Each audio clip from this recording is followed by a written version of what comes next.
Okay, so I'll start first of all by kind of giving you a little bit of background on TabTale. I think that sometimes number kind of speak very well to, we have a lot of illustrations, but TabTale's been around for 3.5 years until this year, where we are now launching Crazy Labs, which is a 13 plus age group. We have been focused on kids apps, 5 categories, not 5 categories in the App Store, but 5 types: interactive books, educational apps, casual games for kids of different types, music apps, and paint apps. We have overall around 150 employees, 90 at our headquarters in Israel, and 60 in global location in Macedonia, Bulgaria, the Ukraine, but we have a global operation. We work with many freelancers. We like the kind of unhomogeneous look of having apps with different art, different sound, and kind of going for a global taste. We released so far over 250 apps. We released even 300 apps, but we had 50. At some point, we consider whether this is an app which is worth keeping on or just shutting it down. And obviously, we improve with the titles that we release. We learn a lot from experience that I'll try and share with you a little bit in this presentation. So we currently have 250 apps in the App Store. We reached in January over 300 million downloads, which is kind of a nice mark. And we have over 25 million unique monthly active users. So we've built quite a community of users that keep on coming and downloading and using our apps.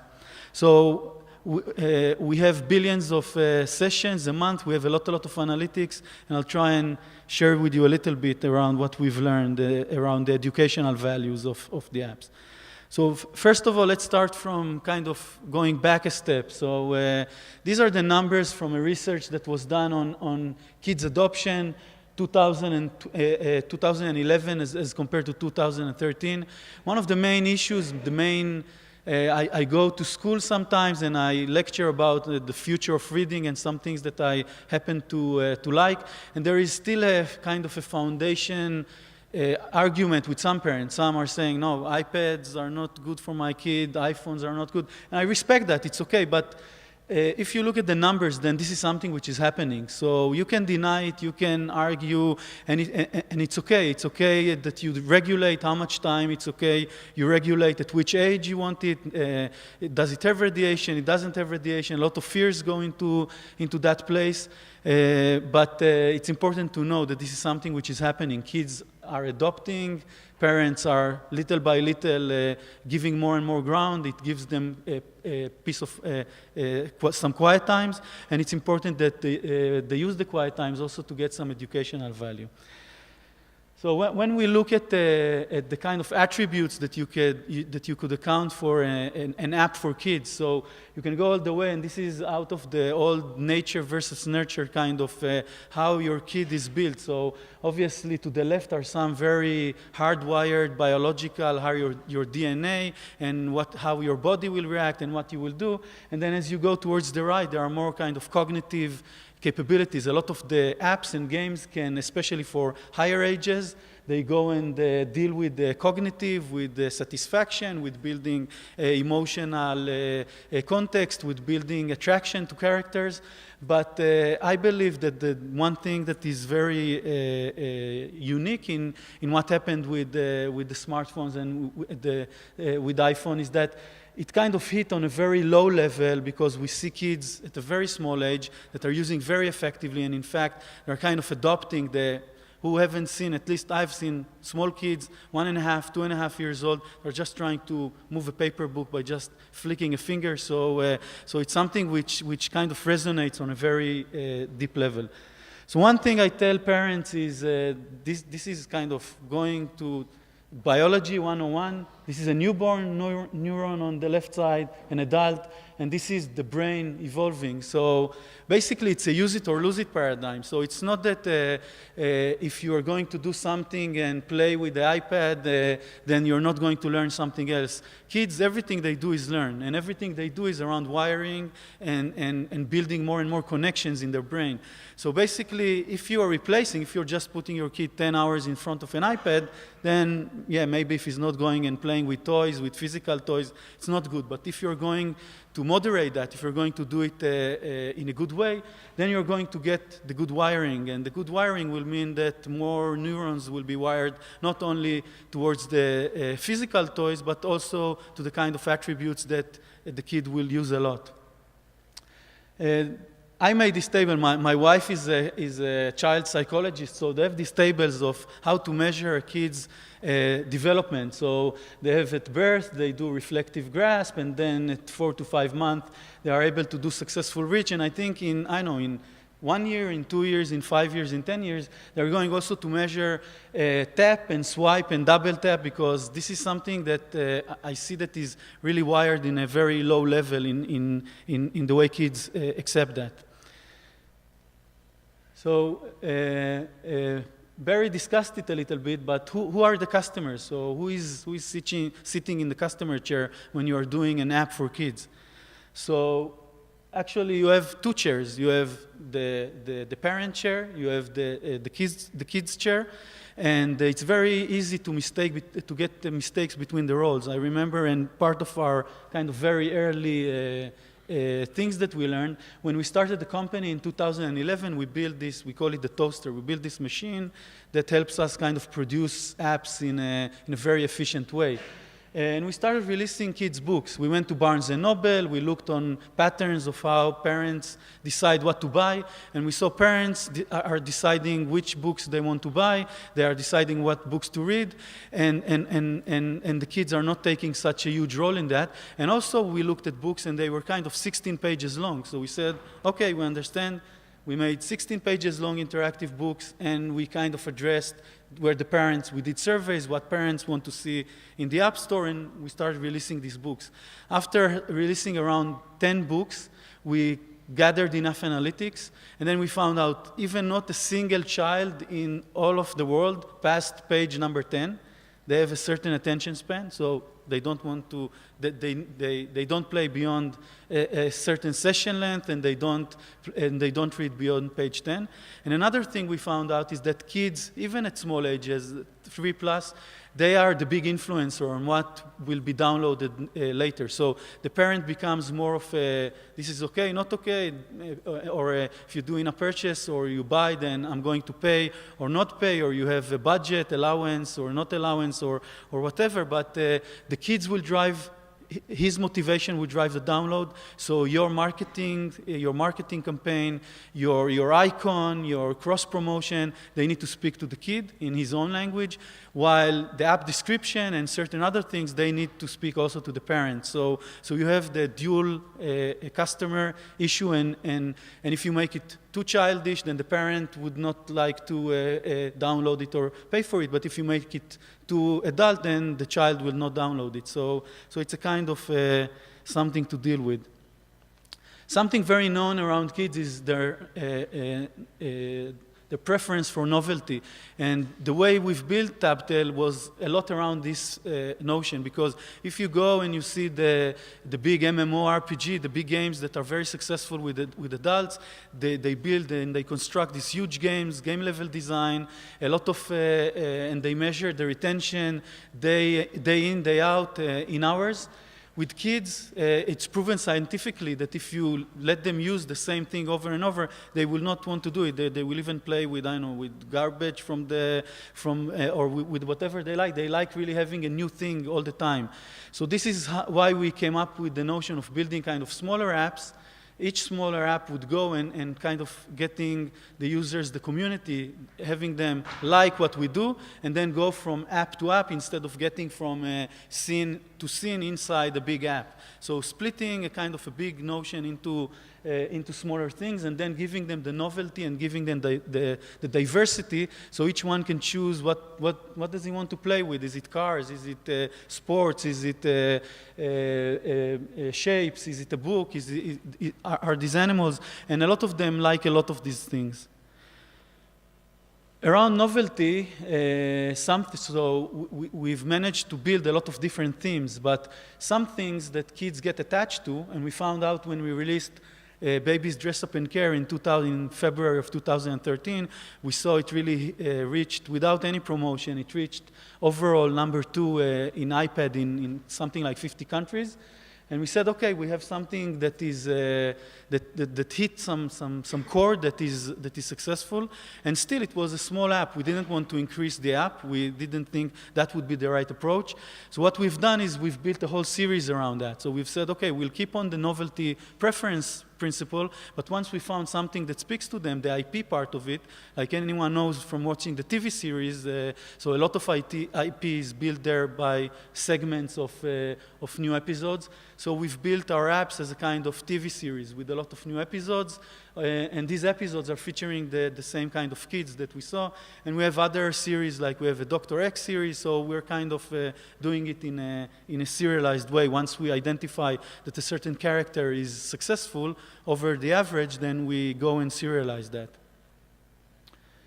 Another important thing is around age groups. So I think it was asked in the previous lecture as well. So a 6-year-old is very different than a 3-year-old, and a 9-year-old is very different. I have 2 daughters, an 8 and 12-year-old, and my 12-year-old is playing everything from Heyday to puzzles and paint applications. So they even have a very diverse taste. And I think one very important thing is that a lot of developers, they have some capabilities in-house. They developed a puzzle there, a paint application there, maybe some small arcade. And when you're coming to building an app, you're saying, okay, I have these engines and I have a nice concept and I found a supporting character, so let's just give them a lot to choose from. And what we found is that it's a big mistake not to really define in a very focused way what is the age group that this app is going to address, and then building the activities in a way in which the age group, the activities will resonate with the age group, they will have fun playing with that, and it will also be from a little bit younger to a little bit older, but in the range that it would kind of go with them. If you're going to do a multi-age application, and we've done a few of that because we thought about siblings and the fact that in a lot of families you have the 3-year-old and the 6-year-old or the 2-year-old and the 5 or 8 or whatever, and sometimes some of the apps can speak to both ages. So there you can put a mechanism of making things, starting them at a very low complexity, like puzzles or matching, and then having them, giving the ability to control the complexity. But this requires a really good design, because if you get lost in how to activate that, then kids don't have a lot of patience. So either they really understand how to activate the mechanism that you've put forth, or you will just not get there. Around identification, so we know that in many of the big games, a lot of the mechanism is built around players. In RPG, players are identifying with avatars, with the characters that they take within the story, and they stay within the story for an extended period of time. Kids also like an identification model, and it's really easy to lose sight of that because a lot of the apps are small. So we've made, for instance, a lot of kind of cooking apps that you teach kids how to take flour and take eggs and mix them together and make a cake and put it in the oven and decorate and things like that. So it sounds like this kind of app, you can just have them mix the ingredients, put it in the oven, decorate, and they finished, and it's really nice. So we've done that in the beginning, but once we identify the fact that having an identification object, having someone to present, having someone to kind of tell you, yeah, this is great, or adding a character that will support, that will give the children someone to identify with, helps a lot in the retention of the app, and in then also kind of serializing it later, not by, so if you're going to make makers, and we didn't identify, we're not doing 10 whatever cake makers, but we are kind of keeping the same character that will follow through the different apps. Positive feedback. It's very important for kids to constantly get positive feedback. It's really important to build their self-esteem. A lot of people who are building, most of the people who are building kids for apps are adults, so for them it sounds even a bit, so they check the app and I see in a regular app, every little step is with ta-dam, great job, ta-dam, good, and sometimes it's, for us as adults, it looks a bit obsessive. Why do we need to kind of provide that amount of positive feedback? Because when we work in our jobs, and maybe that will be the way employers do, they would every 5 minutes, ta-da, great job, but with kids this is really, really important to give them constant positive feedback. I think besides the fact that it helps their self-esteem, it goes a long way. I think parents, you know, they sit on the side, they hear their kid playing with the app, and once they hear this tada, they know that something successful happened.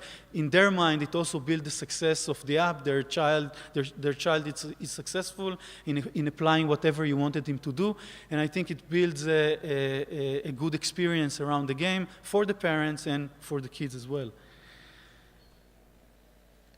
Frustration and creation. So we released not long ago an app which is called Mechanic Mike, and something that we've done there that we haven't done in other apps, we've made, it's a tool-based puzzle. You take some tools and you solve something, and we've made the first scene, the gas station, where you're like your father or mother, you put some gas, oil, you replace the wheels, and we've made it really hard. It wasn't really intentional. At some point we knew that it's hard. We did some playtesting and we saw that the normal scene takes 1 minute and this scene took much longer, took double the time.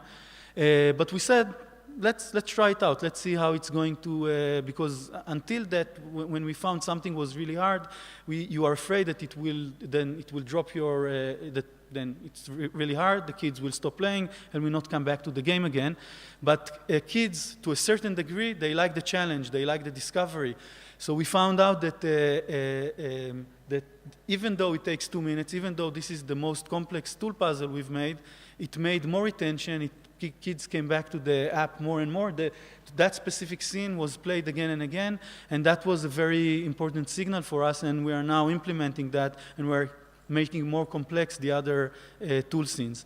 Another something that is a good tip in my eyes, some of the kids gaming companies are already doing that, but it's adding to every scene that you have or every item, adding a kind of a creative part. So, for instance, we have a kind of a really good paint engine. We have a paint application with over 10 million downloads. So we took the paint engine, and in a lot of the cases, we see that just adding paint, letting children, so they play with something which is structured, they fuel the car, they replace the wheel, so this is a very structured activity, and then they have another structured activity, and then they get to car paint. So the paint shop is actually, you get a white car and you can paint it with whatever colors you want and maybe put some stickers on. And not only that this from a retention and usage point, it's very good, but the feedback that we are getting, kids really like having the structured activities, but then followed later by their ability to do something which is unstructured. So just using the tools that you provide them and then getting that activity, and then even taking their photo with it. Again, with COPPA, you cannot allow for anything to be sent out, but they still can take their photo with whatever they created and store it locally on the device. So so it's really good, and adding that is something which is beneficial. That's it for the...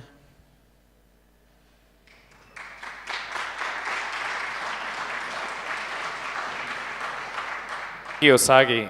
Do we have any questions from the audience? Yes.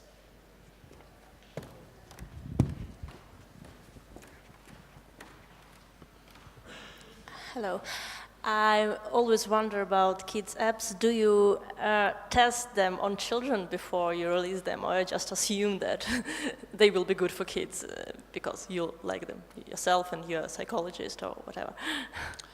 It's a good question. I think when you're building a big game, then you have a budget for playtesting, and a lot of the game structure goes through a very kind of a processed way, which costs a lot of money. When your economics per game are different, then you need to be kind of very smart around what you're doing. So some of it we know from the analytics on previous games, but especially when we have a new kind of idea, and mostly all of the apps, we kind of play test it within the office, around the company with 150 people, so you get around at least 300 kids around, so we send it over, we get some feedback.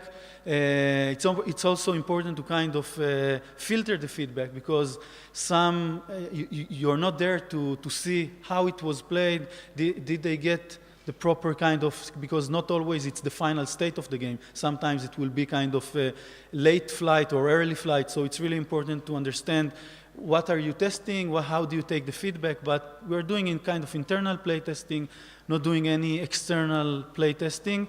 Sometimes we launch it in kind of a dual mode. So in the previous lecture, they spoke about Google, Amazon, Apple relationship. So we found it useful to try, because Google Play, we've got a lot of downloads, but again, from a monetization point of view, it's harder to monetize on Google Play. So we released first on Google Play, where you also don't have to wait the week or 10 days. Then we see how it performs on Google Play. Then we also know if something needs to retract and do some improvements, or for us, it was very good predictor to how the app is going to do on iOS as well. And this is a very important step for us to take. Cool. I think we have room for one more question, or maybe two if it's brief. It's short. I just wanted to ask you, did you have any problems releasing apps on iOS if they had similar functionality? Like receiving feedback from them saying you are spamming the market in some way? Originally, when we started, the lines were a bit blurry. What is a risky, not a risky? So there are many terminologies around that. So we had some refusals from Apple early on, but not lately. I think if you check the games, each game is profoundly different. It has an engine which is close by. It has some mechanics that might be close by, but I think the value of it, and especially we check the value for kids, and if our kind of internal playtesting, if they will tell us what's the difference from the other game, it's the same, then we will not release that. But usually we don't get that feedback, because with kids a lot of it is around context. So you might have, as an adult, it will look for you very close by, but this is fairies and that one was panda bears. So even though it has some resemblance, they see it as different, the art is different. So I think with Apple, they also check how much you invested in it, how much the art is different. If it's a single page app with very low and you just change the background and maybe the button look, then they will ask that. But if you're really investing in the app, and for every app we make, the art is completely different, at least, and the engines usually are also improved, then we don't have any of these issues. Sorry, maybe one question. One more question. You say you have 5 apps categories. Which one are doing better in terms of revenues? Is it more ebooks, casual games, educational games, or? Okay, so we started with books, with interactive books. This is a very small category in terms of downloads and monetization. Even though, we thought originally in 2010 there was the famous Alice in Wonderland book that was free and $8.99, and it made around 1 million downloads paid. So everyone thought, wow, we can make a book and be millionaires. But the monetization on books is very low. With education and casual games, with casual games, you can get more downloads. With education, you get a better retention. So for us, it's usually not to choose, but we've invested a lot in scaling up all of the operations and investing in the different age groups. So books and education would usually be the kind of 2 to 4, 2 to 5 age groups. And then the casual games for kids will go the 6 all the way to 10, 12 years old is really hard to get in kinds of traditional kids that are playing Temple Run and everything. So at certain age, although they are defined 13 minus, there are certain ages that play with everything, and They use a little bit of what is traditional kids app and much more of the 13 plus apps. Thank you so much. If there are any questions, I guess you're going to stick around for a little bit, right? Thank you, Sagi. Thank you.